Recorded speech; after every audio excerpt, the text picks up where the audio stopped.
Ma en kidieny mogik ma chenro ma pile pile ma okinyi mar Ramogi TV. Kasani wantiere kidieny mara mbaka oromo. Nyakora Ramogi jwang' en mbaka ma wagoyo, mbaka mano singo ne redio chieng' mokwongo ne en mbaka ma biro tiyogo ka wagero oganda kendo ka wagerore wan wawegi gigo duto ma watimo dakwa gwengewa kuma wantiere bombe madongo nyaka jogo maneno waya ka wuok e pinje maoko. En mana geno mara ni kamoro amora ma intiere en gino ma kare mar ng'eyo chal mar ngima ka odiochieng' ma kawuono warango nengo mar ngima makoro sani medo mana ridore e pinywa mar Kenya. Nitiere paro mar chik mar omenda ma higani mar 2022 ma bende odiochieng' ma kawuono e od bura kanyo dhi bedo koda choko kata nono kata yudo pach oganda, pach jo Kenya mantiere madhi chako odiochieng' ma kawuono.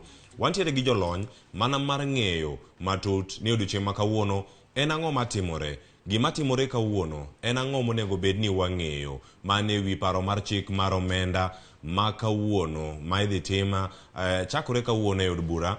Jolony mopogore opogore weche mag ohala kata wechego mag omenda dhi chopo e od bura kanyo mar chiwo pachgi kotenore koda chal mar wach koting'o nyaka mago maga usuru. Nyakora Ramogi jwang' magi duto timore mana bang' dwe achiel kane piny owacho mano kotel gi migawo mar omenda e pacho kae, jatend migawo Ukur Yatani ma bende ne olando ayanga budget manyien madhi tayo piny Kenya e iko omenda mar 2022-2023 mano nyaka madhi donjo e sirkal manyien madhi donjo bang' yiero madhi timore dwe mar 8. Nyakora Ramogi jwang' nitiere omwom malo ka en trilion 3.4 mane osomo. Omwom man malo dhi wuok kure? Magi wuok kaluwore koda usuru ma idhi bedo kichoki migepe mopogore opogore kata kuomi in ja Kenya kama intiere kanyo. Owuok e mkate minyiewo pile, owuok e mandas minyiewo kanyo, owuok e unga ngano ma idhi kawo e duka kacha, chak minyiewo kanyo, kodhi minyiewo mondo idhi pidhi ka ndalo mag komo ochopo. Kise komo bende kichopo kacha ndalo miyudo yuto magi mowuok e puodho idhi usogi. Usuru mawuok kanyo itiyogo kuom gero uchumi. Ogero uchumi yo machalo nade? Wantiere kod jolony Nyakora Ramogi jwang'. Jolony ma wantiere go gin jogo monyalo wacho ni nigi lony mararieya ewi omenda, weche omenda kod mago mag uchumi e pinywa mar Kenya. Ma wantiere go okinyi ma kawuono mano e chenro mar mbaka oromo. Wantiere koda Dr. Dan Kaneli. Dr. Dan Kaneli en jalony weche maga omenda kachiel kod mago mag uchumi. Dan Kaneli en owuoke mbalariany ma Nairobi, mantiere bure Nairobi ka. Odhi miyo walony mare kata kod otemo mana fuononwa weche giduto mag omenda, ahinya paro mar chik mar omenda mar higani mar 2022 machiegni ahinya daktari. Machielo bende madhi donjo kod e twak okinyi ma kawuono en jalony weche mag omenda. Wasebedo kode kata ken e studio moro ma Kisumu. Kawuono yudo thuolo machielo bende mana mar yudo thuolo ma twak kod achiel kachiel kowuok e studio moro ma Nairobi kae. E tielo machielo bende ne wan kode e kinde machielo ka wanono bende weche gi mag omenda. Mano FCPA Esbono Molo ma en jalony maga wechego mag ohala ka bende en kanyo gi duolno mar ISPAC machiegni. Erokamano ahinya Cleophas. Amoso Nyakora Ramogi jwang' ni misawa kendo en thuolo makende ma wadwa temo fuono weche mag omenda kendo weche mag uchumi mar Kenya machiegni. Daktari kachiel kod Hesbon ka wada mana chako twak okinyi ma kawuono, nengo mar ngima medo mana ridre. To komedo mana ridore e pinywa mar Kenya nitiere budget mane osesom kendo jo Kenya ne oyudo gi ng'ur nowuok ne mopogore opogore kochopo nyaka sani. Wach mantiere en ni nitie usuru ma jo Kenya dhi bedo ka golo kendo medgi e kidienje mopogore opogore. Paro mar chik mar omenda mar higa 2022 mano Finance Bill 2022 en tiende ang'o? Jo Kenya moko nyalo penjre ni nokele karang'o? Dwe mar 4 tarik 12 ne okete ayanga ni entiere. Ka odiochieng' maluwe tarik 13 nokete kacha e od bura mamalo. Kanya chako mana kodi Hesbon, lernwa mana ni paro mar chik ni tiende nang'o ne jo Kenya kata ogandawa maneno okinyi ma kawuono. Erokamano ahinya. Aparo ni Finance Bill en paro kata oboke ma sirkal loso kendo dwaro ni mondo puodh gi bunge mondo mi ota tiyo kod omenda. En bill manyiso kaka sirkal dhi choko pesa to kendo kako dhi tiyo kode. wang'eyo ni chik mora mora mitiyogo e Kenya ka nyaka puodhe gi bunge. So chik mora mora mar omenda miluongo ni finance bill koro nyaka dhi e bunge, ka bunge osepuodhe to kadhe kato bedo gimiluongo ni Finance Act. Mamano biro bedo chakre tarik 1 dwe mar 7. Wang'eyo ni wan e higa mar yiero. Chien kacha ok kele ga mapiyo ahinya kaka wang'e no kele dwe mar 4. To nikech ne wasingore gi pinje moko ma oluorowa miluongo ni East African Community, ne budget mag pinje wagi te isomo odiechieng' achiel. Higani nikech yiero marwa ne wabedo gi budget mag countries gi te kosom mapiyo nikech gitemo mondo mi giyienwa wambe nikech wan gi yiero waket migawo makare mamiyo ka wadhi e yiero to ok wabed gi tungni. Nikech ka wachomo yiero dwe mar 8 to bunge kogo piny idhi goye piny sani ma koro wadhi e campaign. Onge thuolo mabiro duogo chien ka mondo mi ne ni chenro mar tiyo gi pesa bedo nade. Omiyo mane momiyo higa ni wakele chon mopogore gi kako nego bedi higa ka higa. Mana ka warango kako nego bedi higa ka higa kaka itime kendo kaka isomo budget ma higa ka higa kaka sudo. Wacho wach moro mabende anga ka water kuom daktari Duncan Eli. Okinyi ma kawuono nitie jogo mabende oseng'eyo koro gima finance bill kata paro mar chik mar omenda mar higa 2022 en e yo mar tiyo. Iwacho kanyo ni koro jood bura tieko kindegi mar tiyo kendo giwuok oko ka gidhigo campaign maggi. Ka irango sani nitiere gigo makoro osekelne kanyo mondo girangi weche mag usuru. Ka giwuok gichopo kanyo to giwacho ni gima kamae nengo mar ngima oidho. Sirkal ma kanyo omedo nengo gik moko kendo ngima obedo matek ahinya. En ang'o matimore nikech sani gintiere gi teko. Bende gintiere gi teko odiechieng' ma kawuono makoro gidhi nene ayanga kata ka gisani e tielo mokwongo. Sani koro public participation idhi yawo.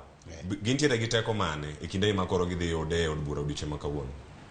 Now, kad adok ma Hesbon ochake mokwongo. Wawekete kate od bura maduong' kende. Kate gwengewa e counties bende nigi finance bill ma MCS ka kalo koka gitero e bunge. Kanyo bende public participation nyaka bedie. Koro odiechieng' ma kawuono jopiny through representatives dhi chiwo paro margi ni proposals or chenro mane oketie finance bill gi gidhi chalo nade gi uchumi marwa.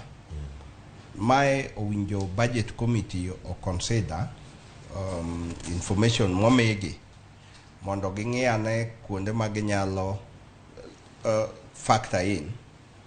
To gima jopiny nyaka ng'e ni chulo usuru en gima ochuno kaka nyuolo dhano gi tho mar dhano. Koro en gima nyaka wadaggo.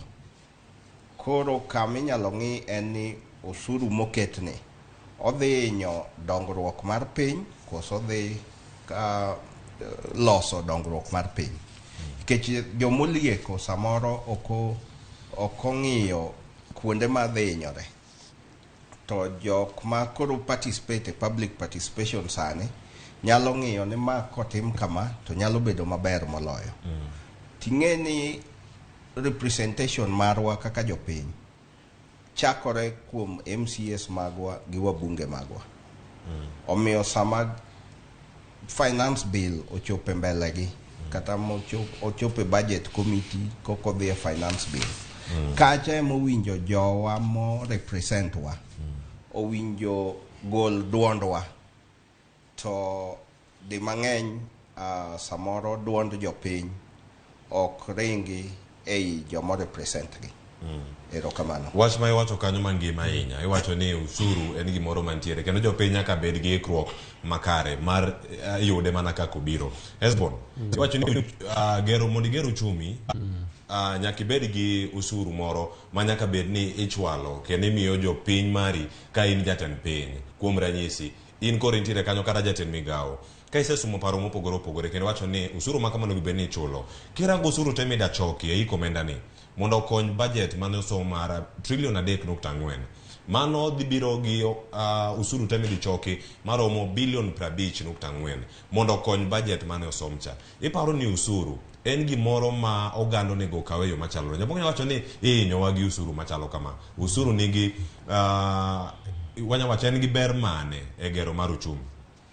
Aparo ni nitiere slogan moro kinde moro machien kane watiyogo ni kulipa ushuru ni kujitegemea. Pod itiyo kode sani kiko imo ne file returns. Ni chulo usuru mondo mi ubed ni unyalo chung' motegno kaka piny. Piny bedo motegno ka jogo nome pinyno giduto gin gi migawo kata thuolo magi tim kelogo weche mag dongruok. Chulo usuru en achiel kuom kelo dongruok e piny. Aparo ni kamoro daler ni usuru ni kiko inya in gi thuolo mar bende chiwo pachi. Inyalo chiwe iwuon kata inyalo chiwe kolure gi jogo miyiero. Adwa lero ni kochopo tarik 30 dwe mar 4 mane ma chik wacho ni bunge kata county assemblies wa itero negi gimiluongo ni budget proposal. Bang'e to gikete migepe magiwuotho ma jowa chiw pachgi. Bang'e temo koro wadugo bedo gi finance bill. Finance bill ni be kosesom kaka nosome cha to pod thuolo nitie kolure gi committee mar parliament ma otelne gi migosi Gladys Wanga. Assembly ka assembly be nitiere jogo motelo ne migawogo. Gichagi goe kogno ma gichagi yiene ji thuolo kendo chiwo paro. Kamoro gima ni chiwo chien kucho pogore gi paro makori neno sani. Anya chiwo ranyisi kaka migawo motelo ne mar ISPAC. Chien kacha ne wachiwo pachwa. Wan wachiwo pachwa sama gigolo budget policy statement kar formulation. Ka gibiro gisome kaendi e proposal ni bende wachak wachiwe pachwa. Ka osekadhe bill kako kadho sani bende wachak wang'e ka nitie kama pod waparo ni wadwa ni ging'i maber. Wachak wachiwo paro. And abro chiwo ranyisi gigo mwaparo ne giketo mane ok jopiny owacho. Nikech mano nyalo bedo ni wacho mana migawo, nyalo bedo mana bad migawo mar ISPAC. Gima moko bende manya bedo kanyo ne chwalo pachgi motenore kod dongruok mag uchumi. Mana kinyalo mana lero nyaka sani kata jopiny gin gi thuolo ka gitiyo gi migepe meku koso gin ichopo kodgi nade, ichopo kuomgi machalo nade gi komiti mar od bura. Chiko yiene ja Kenya mora mora. Inyalo biro kendi kaka an Esbon anyalo ndiko barua ni an gi pacha madwa ni mondo achiw miauru thuolo abie mbele committee mondo amiu pacha e budget. Uyienie migawo mora mora obede kar formulation, obede kar statement ka or kama bill itiere ni. Mana kaka ISPAC nigi ratiro kanyo e kaka ini wuon kaka ja Kenya be nigi ratiro mar chupo. Ratiro nyalo bedo nikech un bad migawo ma samoro nigi oteku unyalo wacho ni kundiko oboke tidhi ka weyo moro makare kata ikono ni ati koro okang' mantie ni ISPAC oboke no ISPAC koro wanyalo miyo gi thuolo ja Kenya ma onge kod oteku moro amora mondiko mano oboke koro awach ni jadak mane gweng' ma koro wacho ni koro daoro mano oboke ne nyachopo kacha nade koso oboke ne kone wacho ni ionge gimiketo kae mipango gik midwa noloki koro mari keto tenge. Inyalo ndiko mane momiyo wan gi jotelo ma wayiero. Kamoro pachi ka mjumbe biro e constituency tigo kode mbaka tinyise ni mjumbe ne waswinjo kaka budget osom. Wan kaka waneno an kaka ja constituency mari mage marachna kidhi e bunge kucho dhi chiw pacha ni. Mano yo machielo. Machielo en inyalo dhi ni wuon tidhi chiwo pachi. Oktami asebede buche gi mang'eny. Thuolo wene jopiny te to kendo jobunge go joma beyo malich. To bende kopogore gi mano inyaoro kata oboke email to giyuda kendo kata barua ni nyalo ndiko to chopo kendo ng'iyo ka en paro maliw to gi nono. Nyalo bedo ni jogo kata kokawo paro maliw makamano to gikete tim kata ka gikete tim kok giluongi mano be pod nyalo bedo gi mor ni gimane wacho ochope tim koso dhano do mana mondo chope bunge kata mondo ochwal pache owuon. O kamoro nyalo chiwo pacha to pacha ok okawo. To kamoro tiende ni paro mamoko nitie mabeyo ma kamoro lo mara. To gima duong' molo na chiwo pacha. Kamoro pacha ni kata koti kode to nyalo kelo rieko moro machielo mamiyo jogo machiwo ma ng'ado rieko kata makelo billi paro weche mamoko matut mopogore. Kata wan weche moko wacho mang'eny to ok ni gikawo gite. Nitie moko magigwenyowago. To bang'e to giduogo kamoro joka nowacho kare. Yudo ni higa manyien koro giloke. Nikech dhano paro opogore kendo paro ma in go opogore gi paro ma Dan Kaneli nigo kae kendo daktari imiwa mana pachi nitiere jotelo mamoko ok chop kata kor gweng' mondo osum paro machalo kamagi. Iwinjo kaka Esbon owacho kendo nitie jotelo gi makoro inyalo kawo thuolo mondo igogo mbaka. Kor ka kori kiparo nyaka sani ywak ma kamagi kawuok. Ng'ur ma koro wuok e kor gwenge ni budget osekal, nengo mar mogo koro dhi idho malo, nengo mar unga ngano dhi idho malo, mar chapat gi mandas ni gimoko ma jowa ohero ahinya dala. Kata kirango muogo mondo ikol kodhi, kikawo kodhi kendo kidhi pidho, iyudo ka nengo bedo mopogore. Jotelo kor ka koro iparo nyaka sani kaluwore gi budget mane osom, gichoko paro ma kamagi. Bende gitimo representation monego bende gitimo cha e yo makare. Ing'eni ofis mar jatelo, obed ofis mar MCA, obed ofis mar mbunge, nigi personnel, en gi jotich mowinjo bed ni timo gigi. Kidhi kata ofis mar mbunge, en gi jatich mondik gi sirikal makonyo e weche mag research, mowinjo bed ni timo research gi kata kuom jopiny, ni to pach jopiny e budget ka en ang'o. Koro ma kuonde moko nitie ng'ikruok. Ing'eni nitie joma nyape tich, to bende nitie joma tek e tich. Emomiyo jopiny koro nigi thuolo sani mar dhi yierogi, to gima nanyakwayo ni yieruru joma otegno e tijgi, mabiro penjou ni to budget e osom en nang'o. Ing'eni kata king'iyo counties magwa e public participation, gigolo schedule sub county ka sub county, kama gidhi gigo e bura ma ji dhi discuss e budget no. Kendo that is en chik midwaro. To samoro ikete ma ji chopo kanyo sa 9 to allowance yawuoyo se nyono, to gindiko ni watimo public participation kama. Mago gik moko winjo timre. Owinjo bed gi maratero ma jatelo bedo gi bura, to bedo gi ji piny, to penjo gi ni pachu e budget ni en nang'o. En ang'o mudwano timnu, tang'o ma uneno ka ok dhi maber. Koro apani mane kama jopiny owinjo ng'i malong'o, ere ng'ama dhi tiyo konyo gi tich. Ting'eni kaka dalawa to weche ok ber, wang'iyo ni ng'ama dhi siro ng'ane, to ok wang'i ng'ama dhi tiyonwa ahinya. Atieke magi kanyo. Mana gi kanyo bende. Esbon, nitie kama chielo bende makoro wadani wachope. Nitiere kidienje mopogore opogore monego bed ni itimo lokruok, kata kawacho ni en lokruok mar paro mar chikni.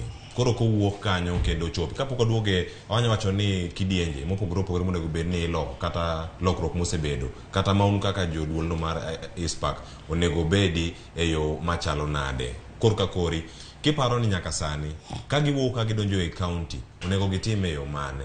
Kae to gichopo e counties gi e yo machalo nade? Ka giwuok e od bura bang' twak madhi bedo kawuono, kata gi jogo madhi chopo kata mondo chwala pachgi mopogore, gidhi chopo ne japiny mane gweng' cha e yo machalo nade mondo chiw pachi kendo? Aparo ni gisani to nitie matin ahinya. Kowacho adieri, kama ne koro osesom bill e parliament, mane Ukur Yatani osesomo, koro nitie thuolo mana matin kaeto bunge biro puodho budget mobedo act. Nitiere kidienje monego bende girade gi ji, kendo gigolo ga program ni region ni wabiro biro tarik makama, wabiro kawo pachu, kopogore gi mano inyawo roboke, kopogore gi mano wan gi migepe mopogore opogore ma bende jachiw duondgi. Chiwo ranyisi mar ISPAC, nitiere International Budget Partnership IBP ma bende chiwo paro maliw ahinya. Nitiere riwruok mag jopiny, civil society organizations motegno ma bende chiwo pachgi. To kopogore gi mano, chik mar Kenya mar public participation en thuolo ma kende monego none matut mondo mi japiny thuolo malong'o mar chiwo pache.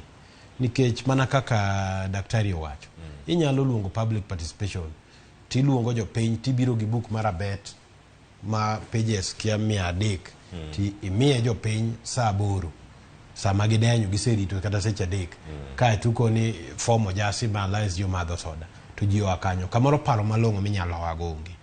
Mane momiyo japiny ne ong'e ratiro mare kor ka budget ni, ong'e cycle mar budget ni chal nade, ma ok ibia e ng'iende ka koro chopo kama koro idwa dhienyo bedo chik.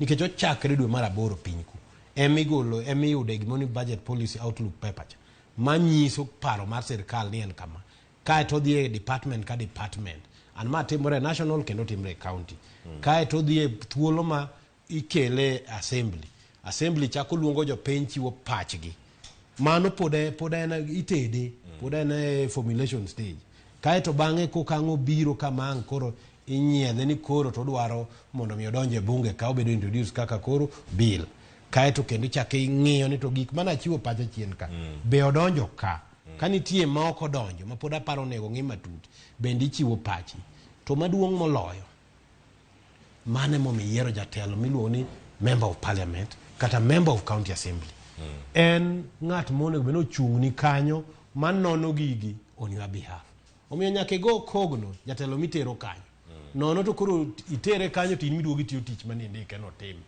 kech ni itere kanyo notim legislation to oduogo mar loso chike to oduogo ka koro in emitimo chike mi chak imiye jotich ma en go ofise ka nyaka researchers makonye kawo pachi sumo pachi oriw kanyakla mondo oket together koro aparo ni mane kama ng'ikruok osebede to mak mana ni nitiere kuonde mana waneno maricho ma wan kaka jolony wasiemo ne sirkal ni kae to rach anya miyi ranyisi mang'eny kineno gimiluongo ni ka KRA owacho ni in gosuru $100,000 to ni kapok ipengo tidwa ni ichul $50,000 kamoro ok onego ichul osuru mano en chik mahinyo japiny ne wanyisogi ni mano to ok ni kare dhi ugol gini oko aparo ni kik ulok Tax Procedures Act ni uketo ni ng'ata ma kech mano KRA nyalo bukra to koni ni in oparo ni in gi $400,000 monego ichul kipingo tikoni kapok ipingo chul $200,000 mano ok en chik man kare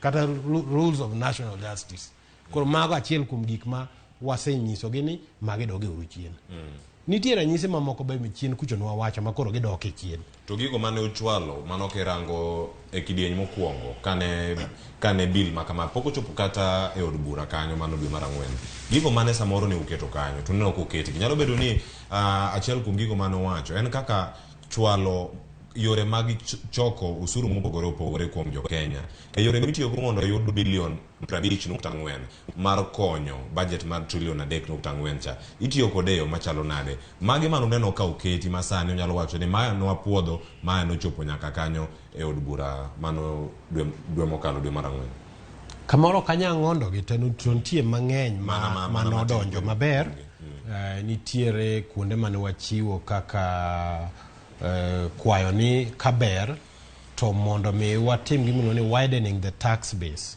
nikech ji matin kende machulo ushuru e Kenya ka to mano wanyalo mana timo ka wang'iyo chenro madhi miyo ma timore nitiere gimiluongo ni VAT wachoko matin kalure gi consumption me Kenya ka ne wanyisogi kendo wamedo gi paro ni nyaka uneni VAT ni umanyo yo michokego yo makare wamor ni sani nitiere chakre dwe mar 8 nitie gimiluongo ni teams madhi miyo VAT sama ng'iepe dukani to machine mar ETR mediyo cha oro message sano ne KRA koro KRA ong'eyo ni ng'ane nigi VAT makama magi mbiro miyo mzigo mar choko osuru mar bedo mayot komedre gi chenro mamoko mwasenyisogi gimoro mana wacho chieng' moro kane studio ka ni wang'i the debt mix marwa foreign debt rom nade to domestic debt rom nade to interest mwachule domestic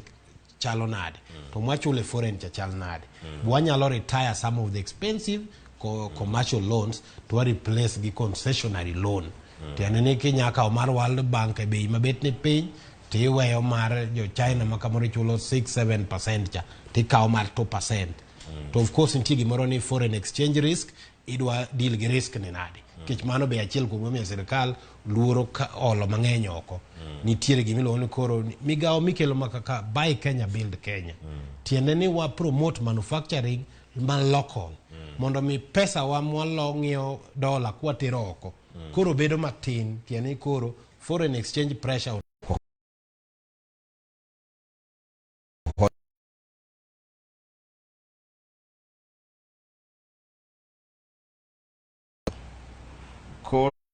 manufacturers chulo excise tax to kendo en mang'eny. For example, kiparo ni 1 liter mar pi mar 1 liter ichulo siling auchiel excise tax on it.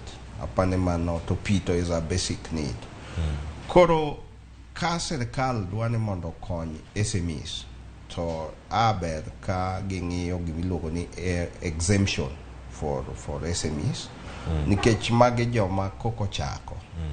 Koro sirkal nigi thuolo mar ng'iyo ni kategori ni kata ka wadwa ng'ado usuru ni to gin wanyalo miyo gi ng'uono moro mathin. Ng'uono ma kamano ema nyalo bedo ni en ng'uono machal madochiw ne migawo mar thieth mag nyiewo gige mag thieth ka giwuok e pinje maoko. Mana paro ni mana ranyisi achiel to kata ka mwabede studio ka ja ohala matin tako ni Ramogi adwa ni uland na girani to iyudo ni mondo mi utim na lendo fees muchaja cha koro sano okete exercise duty mana achiel kuom ranyisi tiene becho ohanda koro nengo na mar timo ohala dhi malo nikech mana kama adwa na yua customer katimo lendo koro imedo na bei nikech ka inyiso citizen ni sasa magi chaja kane lendo na en siling 20,000 to koro inyisa ni nitiere 15% excise duty. Ngama yuto ka nitie jok moko nyalo wacho ni kaka itiyo ranyisi wan ka gi Ramogi TV wantie gi jal mobiro lendo e kinde mantiere ma wantie ka warango weche gi mag ohala kaka itimogi nitiere jal makoro biro timo ohala makoro wacho kata miye kata excise duty mamalo kama nitie kanyo no ngama yudo yuto to yuto kata ngama yudo lal machielo en nga to ngama keto yuto no kata lal no obedi kaka intiere kanyo en sirkal koso gin gik matimore sani. Okaparo ni ranyisi kaka kabiro talende Ramogi. In chik wacho ni kana chulo 20,000 kaw 15% imiye sirkal. Ibro kawe timiye sirkal mano ok en yuto mar Ramogi. En yuto mar sirkal. To ambe kana ka ng'ase chulo 15% sama alende Ramogi. To sama ago bech gik moko ma ada uso tamedo 15%. Koro japiny mang'iepo ne yudo ka bei ni malo. Garama mar dak bedo matek. Mano ngima mar dak daktari. Koro mano ketho chik mar usuru miluongo ni equity. Nikech usuru owinjo ket ni kelo jok man malo mondo kony jok man piny. Mano the first en chik mokwongo mar taxation. Ni ki kelo tax to winji create equity. Owinji ensure ni joma nego temo konyo joma ongego. Mane manyalo bedo kuom ranyisi gi momiyo jogo ma yudo osara mamalo okada wacho osara ma esbon yudo kata ma daktari to yud ni jal ma yudo mamalo nitiere jogo ma besa adwa ng'e kuma ber kuma nitie minimum wage osara matin monego bed ni jatich ma piny owacho mantiere piny mar Kenya yudo jok mani malo kacha omuom ma ichulo gi kacha onego bed ni itiyo gi mar gino mar konyo jogo man piny ka to ng'ama kochopo piny ka jopiny ka pod yudo mana pek e nengo kata gik moko mantiere ka ng'omiyo kerango sara pek mar gik ma ichajo gi koni opogore gi ma giyudo e piny kama jok moko nitie ka nengo koidho to idho ni ji te. Aparo ni nitiere kama wan gi ng'ikruok kaka Kenya miluongo ni tax policy. Tax policy e gimiwinjo daktari owacho piny madwa dongore bedo gi policy ma abide to rules ma very important. Achiel kuom chike mag a good tax policy en ni nitiere equity. Tiene ni ka ng'ato nigi mang'eny to ushuru mare bedo malo molong joma ni piny ka. Kae to kupogore gi mano nitiere gimo ni predictability. Ok nyalo bedo gi iga ni iketo ma iga machiel iketo ma. Koro siki loko gi ma kata an ng'at madwa timo ohala madwa kawo loan e bank takona bro chulo loan e bank igni 5 kata 6 nitiere gik mang'eny malokre chike kae ma ok anyal kata predict. Mano miyo chances kata mag ohanda ni gore piny bedo malo. Kech na achako ohala ka onge gimoro ni minimum tax mar kia 3%, kia 1%. Bang' higni 2 to kele to turnover na ni malo kucho. Kore aduoga kwamo ka. Kamoro an gi gimoro miluongo ni microfinance. Microfinance ka okel chik moro ka endi mane onge kore ka banks owe oko nitie gimoro ni thin capitalization. Tiene ni interest ma ichulo okonego bed ma ingo ginene ratio mar 3 to 1 or lock now to 30%. Koro tiene ka na timo ohala mar microfinance iga chiel machien ni na kwamo nikech banks kende mano bed exempted. Sani koro ne giduoge. Koro gik machalo kamago miyo environment mitime ohala bedo matek. Kanya kama onge equity, Yes. mana kama nilose kanyo, mana kinyalo kanyo kwende. Koro equity nyaka sirkal tem through tax policy mondo giket equity tax proposals magingo. Machielo bende en convenience. Ingen wan gi jowa mokia kata ni to owinjo ochul osuru nango to chule kanye. Mano ingeni samoro keto kata nuengo ma sirkal bebedo matek. So gima bende important mowinjo ng'e ni to kise introduce osuru ni o ketho uchumi nango bo increase productivity e uchumi. Tie jomoko ma samoro o rely on wang'ayo mondo kel gik moko kamotiye to yono be okigero ne to osuru te bandhe. Koro ing'eni mano bende ketho chik ma taxation. Kaeto machielo ma bende owinjo ging'e en diversity. Ok owinjo wabeda nikech apan tax base wakoro gin adek kende. Pay as you earn, excise duty, gi VAT, kaeto gi levies. Digital tax be tinde gikelo. Mar rent chata kia nochopo kanye. Sirkal owinjo many yore mamoko. Ntie loopholes mang'eny kuonde ma ginyalo yude osuru. To nenre ni ging'iyo mana kama yot mayot diyo. Ema gidiyo gimedo higa ka higa. To mano nyalo bedo achiel kuom gik ma contribute to high cost of living. Token mano kende. High cost kaka sani tax mo wiye ni bro chako apply dwe mar abiriyo. Tiende ni wa expect ni gik momedgo cost of living dhi medore. To gima bende koro omedo ketho inflation. Inflation en medruok mar bei. En achiel kuomgi en ni koth ne ok ochwe maber. Wabedo gi oro. Wabedo gi oro. Koro chiemo koyudore malong'o. Koro mano miyo bech chiemo dhi malo. To mafuta bende ing'e kaka beche osedhi malo. To economy wane wa depend on mafuta for production. Koro ma kimedo oro, mafuta beche ni malo, kaeto osuru bo dhi malo. Koro ngima dhi bedo malo kabisa. Osuru odhi malo, kendo nitie gik moko mabende pod timore gi osuru ka. Wach ma iwacho mangima, nitie jogo maonge kod ng'eyo. Nitiere skul moro Nairobi kae ma ipuonjo ji weche gi mag osuru, ma olos gi bad migawo ni mar KRA. Kendo ka gintiere kanyo, gimedo mana puonjo ji. Ji mathoth ok yud thuolo mar chopo e skul machalo kama, kata college machalo kama. Jogi mantiere gohala mopogore opogore. Osuru ma ichoko kuomgi, onego bed ni tiyogo kuom gero uchumi, kuom konyo budget mane osomcha. Jogi maonge kod thuolo kata mar ng'eyo kama onego gidhi gichulo osuru machalo kama. To gine jogi ma sirkal koro wacho kani bilion 50.4 onego bed ni wuok kuomgi. Sirkal tiyo gi yore mage, to jogi onego bed ni dhi kuonde mage mondo chula osuru machalo kama Gesbo. Aparo ni yore ma sirkal choko go osuru nitie mang'eny. Mak mana ni inyal med miyo gibed yore ma miyo solo osuru bedo tich mayot. And mondo mi mano timre, Kisungu wacho ni tax policy must be very simple to understand. Tieni kidwa chulo osuru to ken gima pod ko kidwa go kwano maiye tek. Ning'eni to nega chula ta maladi. Mano very very important. Nitiere simu sani wonyalo chulo osuru kalure gi M-Pesa ma KRA osetemo kendo oseketo kaka yo minyasol go osuru. Nitiere kuonde mang'eny ma giyawe apisi magi mamiyo ka in gi weche gi tinyalo dhiye. Koro nitiere migepe mopogore opogore ka KRA ma konyo miyo tax administration bedo mayot. Achiel kuom migawo ma important ahinya en communication, kaeto nyaka gi lock suchgi. Ing'eni nitie sura moro ma kang'igo tichalo polis. Koro kata do wacho ni gimoro taneno ka panja.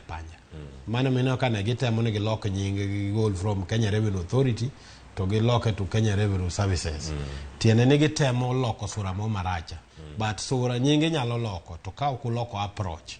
Mana miyo kata the training ma jogo ma solo suru dhiye.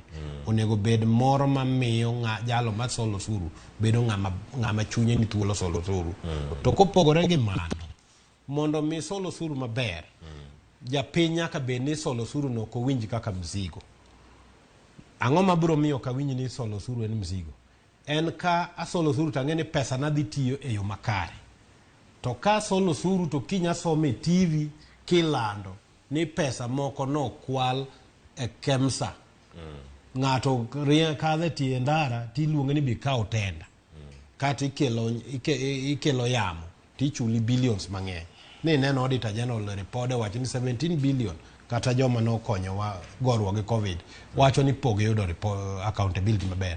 Corruption makin neno jomitere court e yor mibadhi magi gik mamiyo japiny chunye nya e yor golo usuru nikech oneno ni pesa midiya midwa na gol ni kamoro idhi mana kwale. Mago gik makoro to mano okanya keto ni mano mzigo mar KRA, mano koro mzigo mar jogo manigi thuolo mar telo. Leadership mane mumia samwadhi yiero jotelo mwa biro telo no mbele ka. Ka ok wadwa wuoye wach mibadhi. Ka wadwa yiero jotelo manigi history mar mibadhi. Ma kendo sebedo kata gi cases mamoko mako modiyo matek. To pod ene ma wagone mheshimiwa. To pod wadhi ma duogo gi tabu machielo. Gine ma ka ngidhi kacha to sama ngibede committee mar bunge cha. To ka kar nono kuma pesa olale. To giluoro gi konja telo miwa kamae to mondo wagengni. Koro ena na mibadhi mogo touch. Kae to kangi kwano pinje manigi corruption mogik to wan mbele kuro. Miyo koro chuno usuru dhi malo. Magi gik makoro nyaka wanon. To kata kwa we mano. Budget en 3.4 trillion. Pesa ma wadwa choko ma wanyiso kaka usuru dwa wuok en mana 2 trillion bathe ka. Moko modongi dhi akanye. Wadhi kao loan. Loan mwakao ni kango se biro watiyo kode nade. Mana kamano. Kimagi kanyo daktari yang waduogo iri mondo wawinj pachi bende wakao mana yweyo madundo nyakora Ramogi Ojwang nyaka sani kang waduogo wach misewijo ko kuoma jolony ma wantirego loko nying ok en gimoro nyalo loko nying kata law te wacho ni lewni magi loko jogi ajoka nyakora Ramogi Ojwang wakao yweyo madundo waduogo bang' yweyo madundo masani.